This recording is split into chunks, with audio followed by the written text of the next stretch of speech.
Hi, everybody. Welcome back. We are here for another one of your questions about work. And we've done some topics related to this one before, and we've had Cathay with us before. This one feels, though, like, especially in this moment, it's coming up again.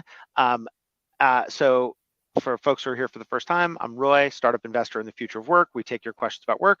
Cathay was a PM at Google, working on Google Drive, I think, right? Maps, but all the Maps. consumer products. Yeah. Awesome. Thank you for that. Use it, at least half my tabs are probably things you worked on Yeah, at some right. point. And then started Dumpling Club SF, where I think I'm still on the wait list, but I'm not going to pull any strings or anything like that. Um, and when she was at Google, also had the experience of being one of the organizers of the Google walkout, where many Google employees, including eventually the CEO too, went and walked out to protest Google's treatment of victims of harassment within Google. You can correct me if that's, and ask for change, asking for things like removing, NDAs and all kinds of, secret settlements and all that kind of stuff. And so the question today is like kind of squarely in line, which is, especially at a moment like this one, we've talked about how CEOs should do this for their company, but if I'm an employee or I'm working for a company, maybe I'm not even an employee, how do I speak up at work about the issues that are important to me? you know and I think the subtext of this is, how do I do it in a way that's safe, meaning like that's not going to like cost me things I don't want it to cost me, like my job, for example, if I'm afraid of losing my job or my reputation or something like that. And I guess I'll include in this both how do I speak up at work in the context of like talking to somebody, but also like social media that you do that's public, but you are a working person. And so, we all have those things we see on Twitter of like, views are my own. It's like, okay, sure, but it also always reflects the place you work at. So would love any and all wisdom that you have for us.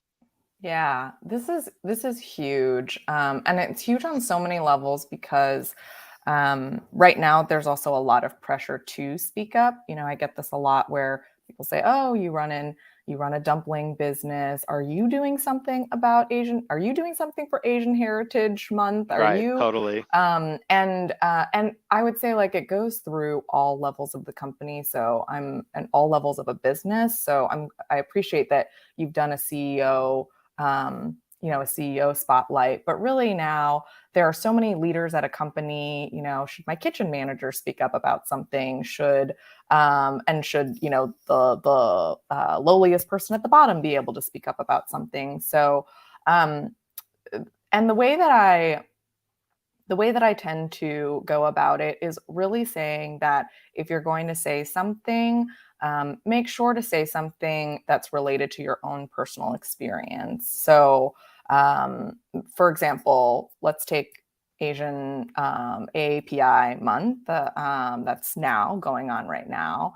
And people have asked me, are you going to say something? What are you going to say? And if I do, and I have in the past, I'm always linking it back to a memory or a thing that I have been through personally. And sometimes it's really serious. Sometimes it's a case in which I have been harassed, and I'm open about saying this was what happened to me. And it does take some, not everyone wants to do that. So that's one. But sometimes it's a positive memory. Sometimes it's like a positive thing that's happened to you that you can speak about. And I find that, at the end of the day, one thing that people are really scared of is trying to speak up on behalf of the entire population. And the good news is you are an authority on your own experience. Yeah, You're not yeah. an authority on everything, but you're definitely an authority on your own experience. No one can take that experience away from you. And really, people relate to it really well when you just speak about what you've been through. And so I mean, I love that as just a good general reminder for all communication, which is like, how many people use the word you in some general sense when they're really talking about themselves. And it's just a good habit to avoid. And I'm sorry that you experienced what you did, and I'm grateful that you said something about it.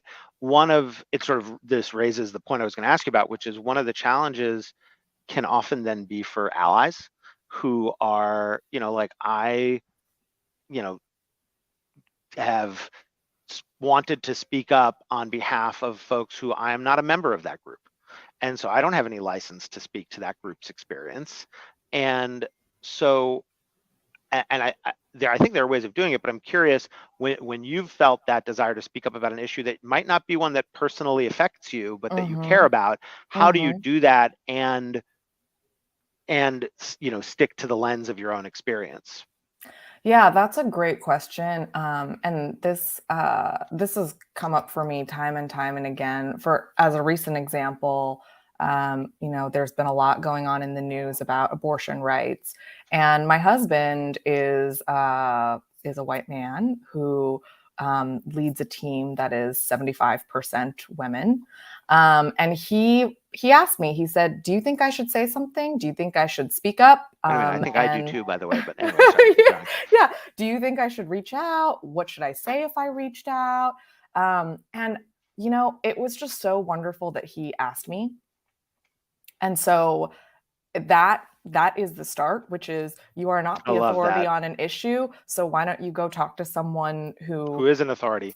who is an authority or who has had those types of experiences, and see what they're saying. And if you can help them say those same things, or you can help them, there's sort of a buzz term out there around amplification of voices, right? But what that really means is just you're taking the opportunity to point people to an authority or someone who can really speak from their own personal experiences. So that's generally what I recommend. I love that. I love that. I think that makes a ton of sense as a way to go about it. And, I also just point out, oftentimes I think these conversations, like just to go to the heart of difficult issues, can get tied up in um,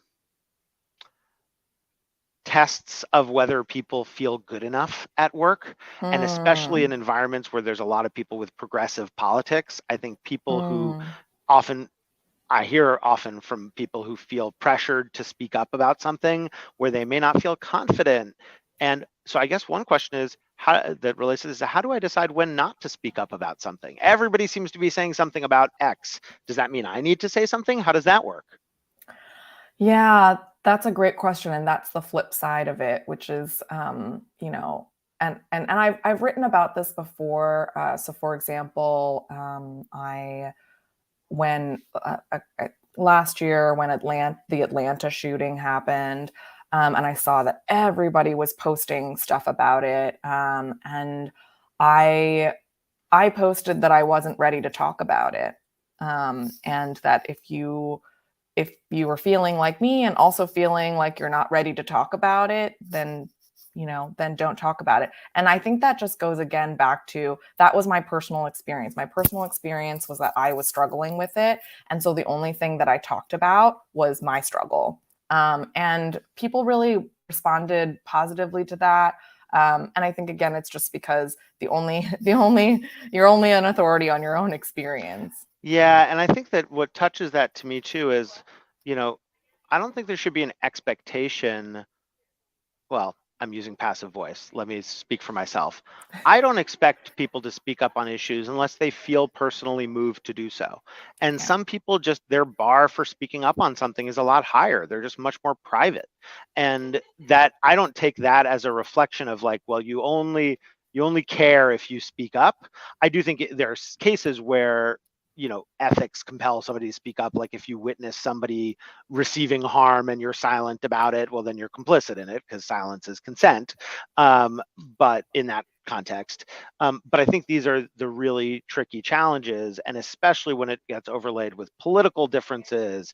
And my only last addition is to say, I think this is a thing that you practice and get better at, feeling out what you feel confident talking about. It's not an innate quality; it's a learned muscle. A few days ago, I said something pretty public about just as a voter in San Francisco, a political candidate who I support, and firestorm. I knew there was going to be a firestorm because I know this candidate is controversial. I thought about it, but I wouldn't have felt confident doing it had I not explored, well, here are the kinds of things I care about. And I know who I am. Like all the names they're going to call me about believing this candidate, like I know that I'm not those things, or in some cases I am those things. And so, but my point is just that it was the result of a lot of practice that made me feel comfortable with it.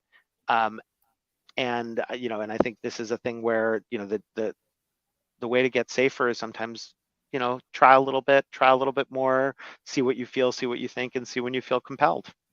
Yeah, and the reality is that we are, bad things are happening in the world all day, every day. And I talk about this too on my Instagram. Like there are some days where I go back and forth between here's this thing that I want to talk about that's a social issue that's here, and here's a picture of dumplings. And Totally. I'm not going to be able to avoid that. I'm not going to, And don't we all? yeah, yeah. And I'm not going to feel ashamed or guilty that I'm going back to happy dumplings right after I posted about this issue. Like that is the life we're living right now. And that's also who Um, you are, yeah, yeah, which is fair. I exactly. mean, we all contain multitudes, kind of thing. Yes, yeah, Um, exactly. My mind space has both those things. I really appreciate that. Any parting thoughts on this one before we wrap? I would just say that everyone deserves some slack right now. So if you've been beating yourself up about not speaking up, just cut yourself some Give slack. yourself some slack. Ooh, including Yeah. the other person. I mean, one of my favorite things is to try to take the haters and talk to them and just see if I can find some common ground, just because I find it fun and rewarding. But that's just me, And sometimes I succeed, and sometimes I fail miserably, and sometimes, but that, it's sort of all back to the lens of your own experience. So thank you for that, Kate. And I just love basically any topic we talk about. We were talking beforehand about the growth stage. It's sort of like, how do you handle running a business when Oh the man. details turn that way? Next time we can talk about that and dumplings Yeah. more. Let's do And that. then for folks who are here for the first time, we call it not advice, because neither of us knows what you should do in your situation. We're just sharing our own experiences, literally, to your point. And if you want to find past examples, including the couple of times where we've spoken before, you can find them on thisisnotadvice.org, and we get our questions from you, so feel free to ask. And thank you. To be continued. Thanks, Roy. Yay.